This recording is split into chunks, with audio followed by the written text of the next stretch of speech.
Demon Slayer is shattering records worldwide. Yasuke is debuting worldwide this week as well. Anime is being censored once again, and is My Hero Academia coming to an end? We have all this and more, so stay tuned, let's talk about it. Hey everyone, I hope you had a great week. As always in these news segments, I will have all the timestamps below so you can jump to the topic that interests you the most, or you can watch the entire thing as well, of course. Also, I just dropped a new video about why anime titles are seemingly getting longer and longer, and go in depth about these long titles, so give that a watch if you have some time. Link is in the description.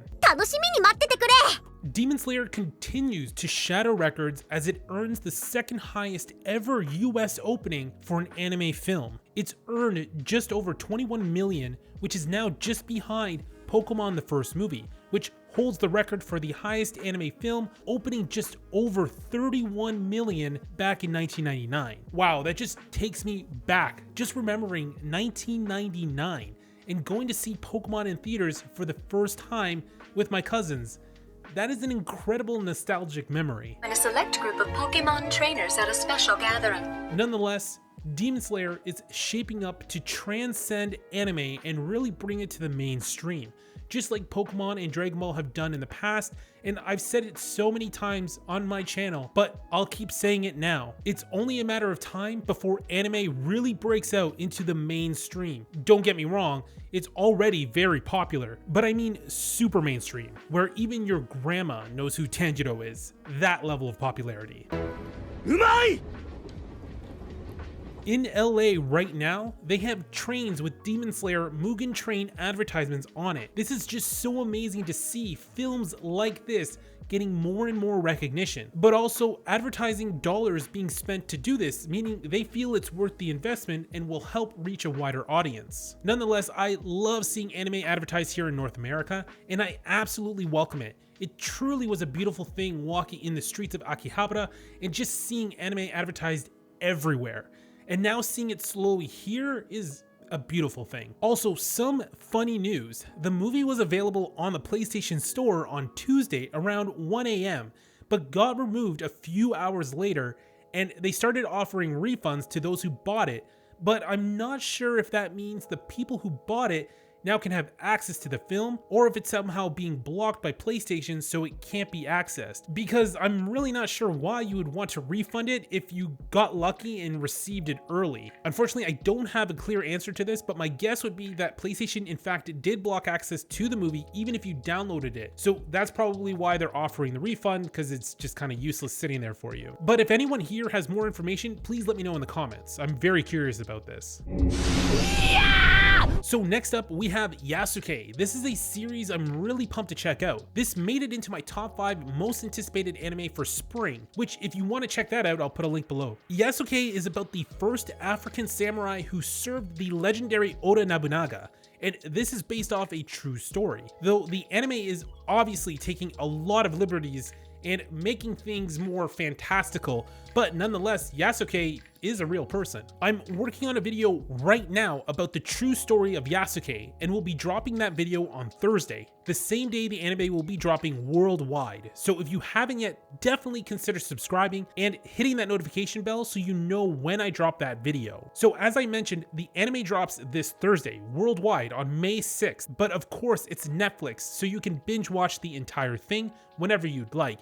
And it's more of a mini series, so it's only 6 episodes. And also, if you're here in Canada or the US, then you can actually watch it right now, as it already dropped on April 29th. I'll be watching it today as I work on my Yasuke video, so I will cover the history and the anime and the things they got right, and of course, the true story about Yasuke. I'm putting a lot of work into this one, so I'm really excited to share with you all and see what you guys think.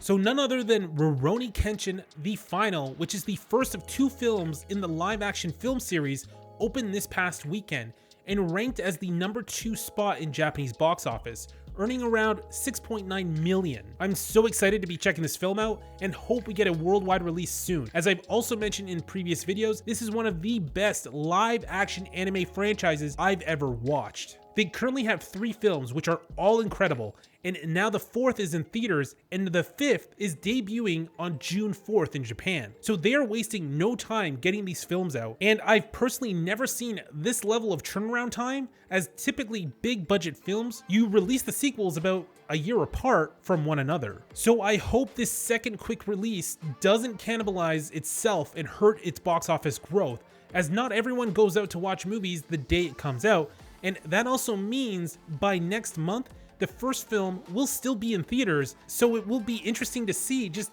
how the second film does a month from now, while both of them are in theaters technically competing with one another. Nonetheless, I have no doubt these will be great, and we'll be checking them out the moment I can, and of course, share that review with all of you as well. I gotta know, anyone here watching this a big Kenshin fan? Let me know in the comments.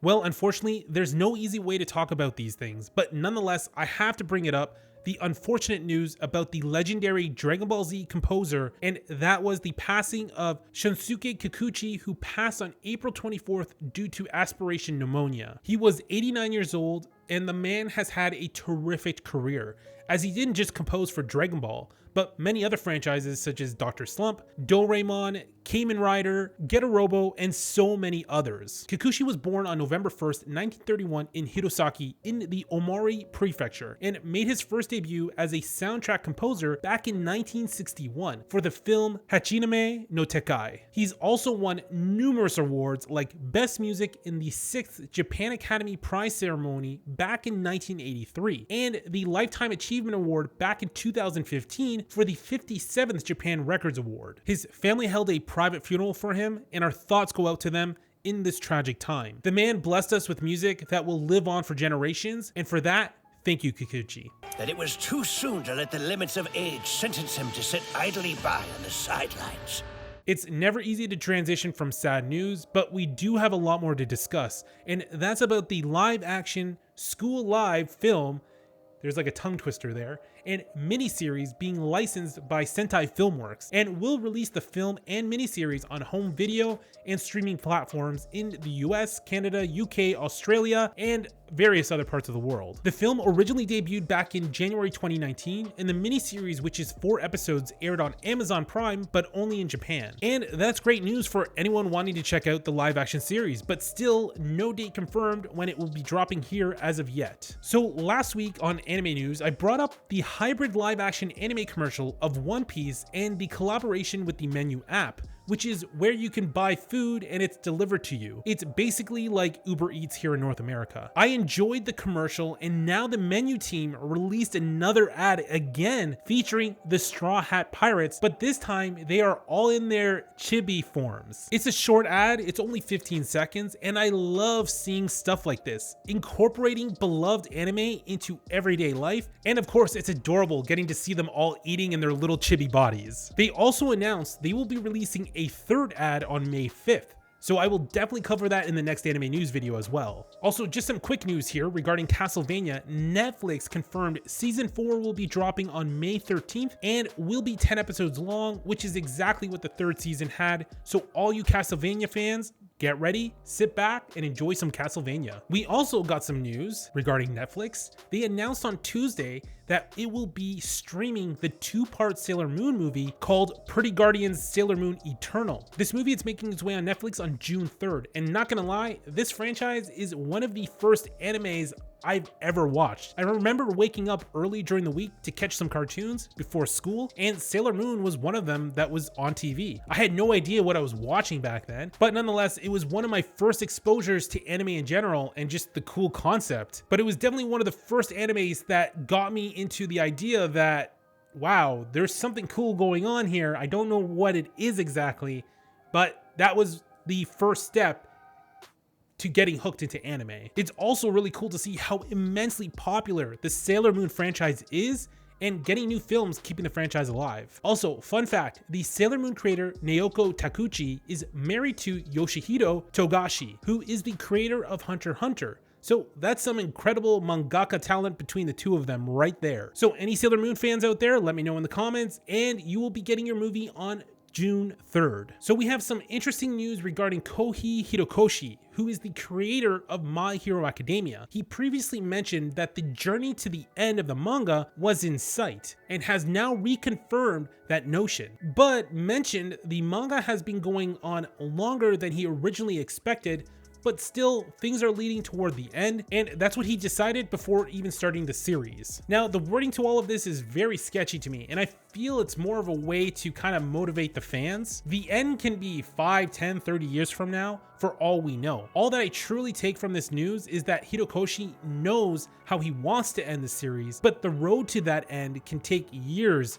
And so if you heard this news elsewhere and were worried, then don't be. The characters still have a lot of growing to do. Also, him mentioning the manga being much longer than he expected is normal, because he obviously had no idea the manga would blow up to be as huge as it is now. And of course, I think anyone working on a creative project like this would ever anticipate this level of success. And so because of that success, I doubt this will be going away anytime soon. Deku, that has to be my code name.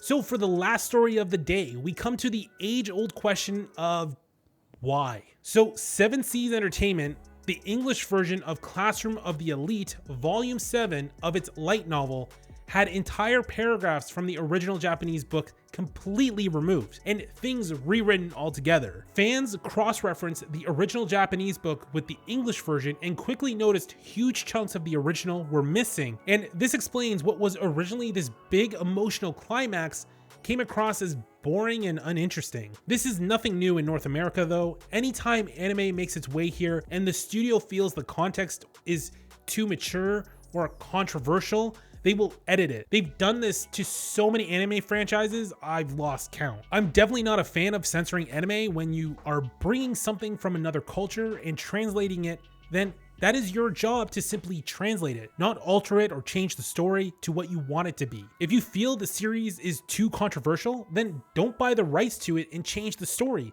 Leave it in the original Japanese, and anime fans will do what they always do, and that is bypass the English studios and get it right from the source. This type of stuff is completely unnecessary, and I know I'm not alone, because most anime fans hate it when studios here in North America do this. They want the IP because they know it has a huge following, but then they want to alter or change it to fit their personal views because they don't like something within that story. This is not the way to do it. Again, don't bring it here if you have a problem with it. If you need to censor or change something, then just don't bring it here at all. It's really that simple. Anyways, I'm ranting now because this type of stuff is always unnecessary, and the greed from studios just showcases itself in these moments. Because who is it they are looking out for here? The fans? The fans don't want changes, they want the original story. So who are they doing this for? Themselves is the only answer. And so either translate the original work or don't do it at all. It's definitely up to fans to make sure studios know this is not acceptable, and vote with your wallets by not supporting these projects that are changed and not the true original story. Though I'd love to know your thoughts as well. What do you think about English studios changing stories from the original source? Comment below. So that is all the news for this week. Thank you all for your previous comments and letting me know you're enjoying this new format. I will definitely keep working on it and improving upon it, but I really do enjoy this format as it lets me talk about a wide range of anime. So again, if you enjoyed this content, consider subscribing. Hitting the like button helps out a lot too. And of course, hit the bell to be notified when I drop my next video. That's it for this one. Thanks for watching.